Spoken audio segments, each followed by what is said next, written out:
Scientist को ion से पता चलता है कि उसने रीसेट अस्वीकार कर दिया है। वो तोया को रीसेट के बारे में बताते हैं। तोया उनसे कहता है आयन ने रीसेट को अस्वीकार कर दिया है, जिस वजह से आइलैंड नष्ट होने वाला है। हमें जल्द से जल्द कैप्सूल से यहाँ से निकलना होगा। सोराता आयन के साथ रहना चाहता है क्योंकि आयन ने बिना किसी स्वार्थ के सोराता की 2000 साल तक रक्षा की है।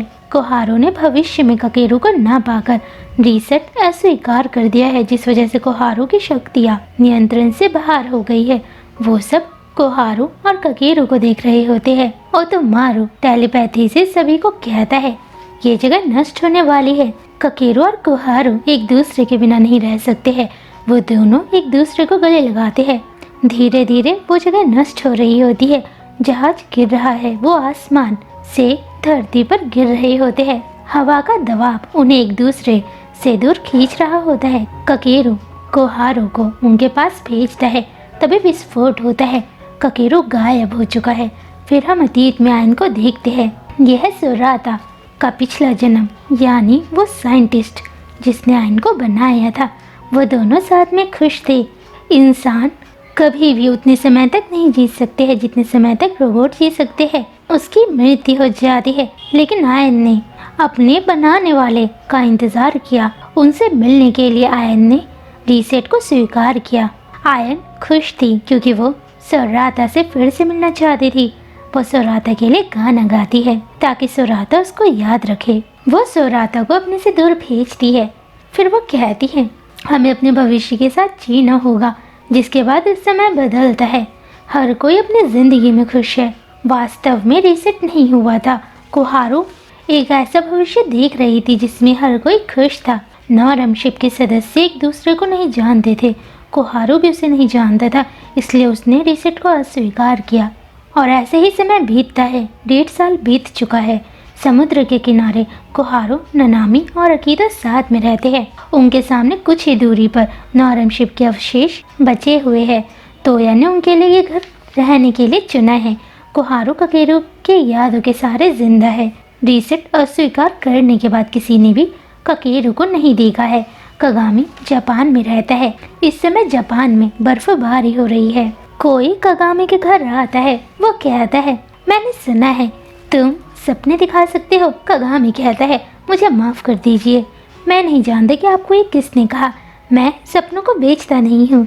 वो तो मारू होता है। वो तो मारू कगामी के साथ कार्ड खेलने के लिए आया होता है। कगामी और ओतोमारू एक दूसरे से बात करते हैं। कगामी कहता है ओतोमारू तुम्हें कैसे पता लगा कि मैं यहाँ पर रहता हूँ। ओतोमारू कहता है तुम जानते हो ना मैं कौन हूँ। मैं एक जगह से दूसरी जगह जाता हूँ। मैं लोगों को हंसाता हूँ। मैं बांसुरी भी बजाता हूँ। मैं दूसरे गाँव में लोगों को हंसाने के लिए आया था। मुझे गाँव वालों से पता लगा कि यहाँ एक आदमी रहता है जो सपने दिखाता है, इसलिए मैं तुमसे मिलने के लिए आया हूँ। और असलियत में मैं तुमसे मिलना चाहता था क्योंकि मैं बहुत समय से तुमसे नहीं मिला। मुझे लगा था कि शायद वो इंसान तुम ही हो। कगामी कहता है मैं सिर्फ प्यारी लड़कियों को हंसते हुए देखना चाहता हूँ और उनका प्यारा सा चेहरा भी देखना चाहता हूँ। वो दोनों एक दूसरे से बात करते हैं।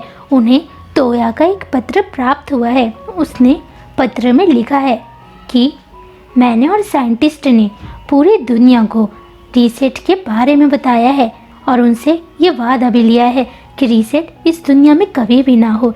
इसलिए हम सभी को अपने भविष्य को बदलने की ज़रूरत है। दूसरे देशों के लोगों ने भी हमारा साथ दिया है और उन्होंने युद्ध के लिए मना कर दिया है। पूरी दुनिया में अखबार के माध्यम से इंसानों को रीसेट के बारे में पता लग चुका है। तो यह कहता है हम आशा कर सकते हैं कि दुनिया में कभी भी युद्ध ना हो, क्योंकि युद्ध से हमें अपनों को ही खोना पड़ा है। मिकोतो शित्सु और नत्सुहिको के साथ है। मिकोतो विमान उड़ाना सीख रही है। सोराता और नत्सुहिको एक साथ मैकेनिकल इंजीनियर के रूप में काम कर रहे हैं। फिर हम ओतोमारू को देखते हैं जो शिरिन में प्रार्थना कर रहा होता है। सकुया अकेले रहता है।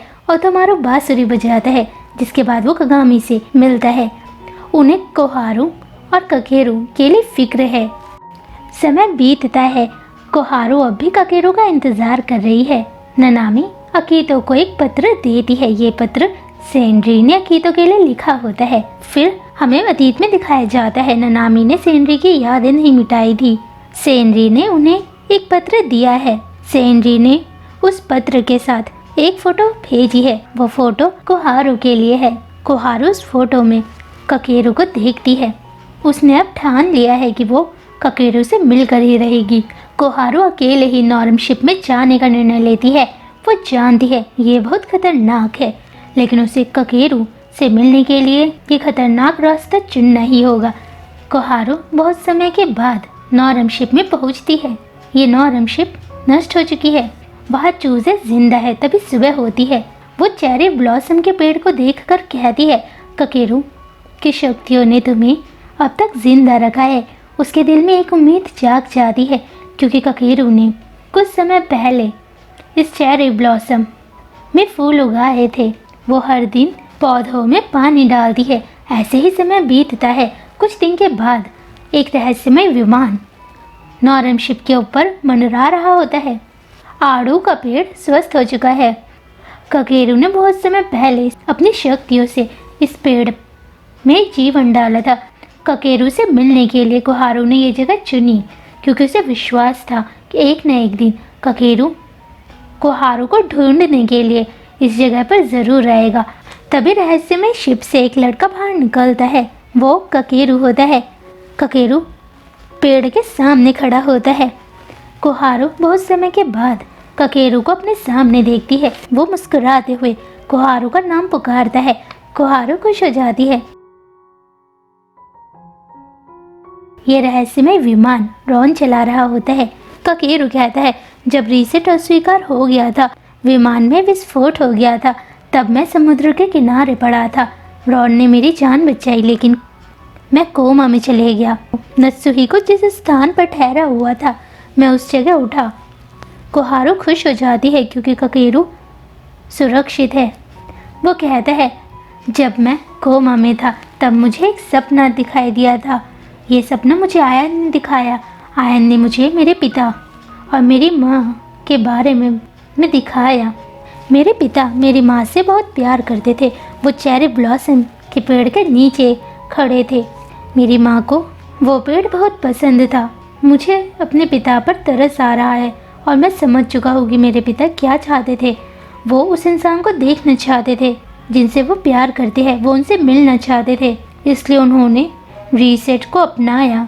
वो जानते थे कि रीसेट गलत है, लेकिन फिर भी अपने प्यार को एक बार देखने के लिए और पाने के लिए उन्होंने रीसेट चुना। नत्सुही को मिकोतो से तोया के बारे में कहता है। तोया चाहता है इंसानों को ये पता लगे कि पृथ्वी हमारे लिए बहुत ज़रूरी है और ककेरू और कोहारू अब एक साथ रहते हैं।